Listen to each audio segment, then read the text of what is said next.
Episode 6 of The Longest Night starts with us up on the rooftop, with Simon taunting Hugo and telling him to make the phone call.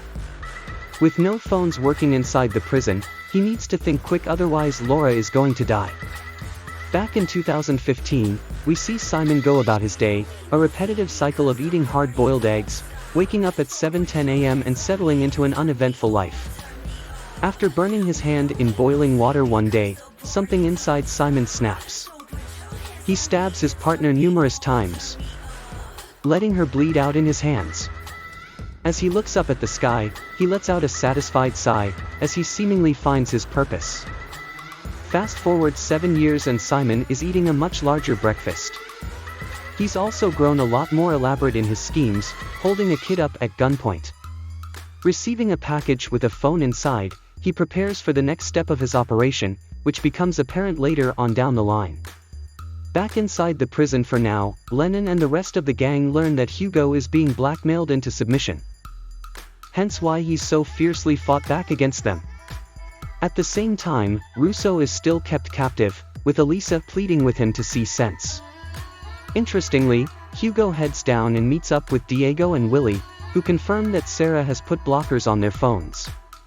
However, if they can get to a high point, namely Hat in green block, they may be able to make calls. Specifically, Hugo may be able to ring and keep his daughter alive. That's easier said than done though when in red block.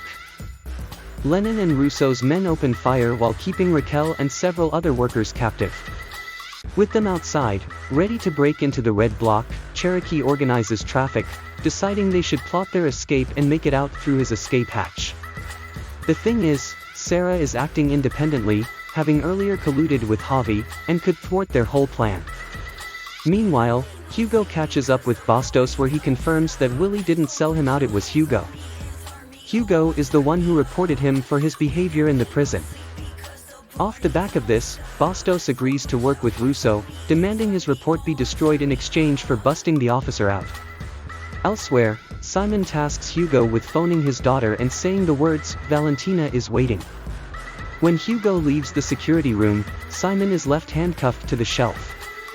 So naturally, Bostos and Ruso appear and notice him alone. Ruso grabs a walkie and speaks to Lennon, confirming they've struck a deal and that no shots are to be fired. When they break into the red block, Hugo drives a car right through the corridors, thwarting Lennon and Ruso's threat. He takes out a fair few of the guards as Ruso tasks the other officers to try and track him down. At the same time, Cherokee finds Bostos, but he's quickly thwarted by several of Lennon's men. With the time dangerously approaching 1 a.m., Laura's captor, Rosa, prepares to fire against the innocent girl she has tied up in her room. As for Hugo though, he manages to get up to the rooftop, gets some signal and makes the call. Just in time. However, Laura goes into shock and begins having a fit. It appears to be something with her heart, a payoff to those flashbacks we've seen for Laura falling into the swimming pool and being saved by her parents. We then cut back 6 hours earlier and see that Rosa was actually part of this whole elaborate scheme, with her daughter Valentina kept captive and forcing them into capturing Laura. Anyway, up on the roof Hugo is approached by Lennon, who beats the guy down. Lennon is angry that they never negotiated together earlier in the season. Although Hugo is quick to point out the guy killed 3 inmates in cold blood, so it wasn't much of a negotiation to begin with. As they talk, police sirens suddenly wail outside. It turns out Hugo actually phoned the police.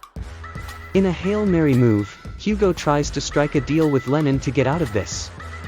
Either they work together or he's going to be arrested for breaking into the prison. With little other choice, Lennon decides to work with Hugo. With the whole prison locked down, Simon takes advantage and kills one of the guards. In doing so, our serial killer is left all alone with Elisa and the kids. Meanwhile, Raquel goes into labor while Hugo learns that there's someone on the inside working with Simon. Finally we see a photo of Hugo alongside Rosa and her husband and a 4th guy, someone who has been operating in the shadows this whole time. And with that, we end things on an agonizing cliffhanger.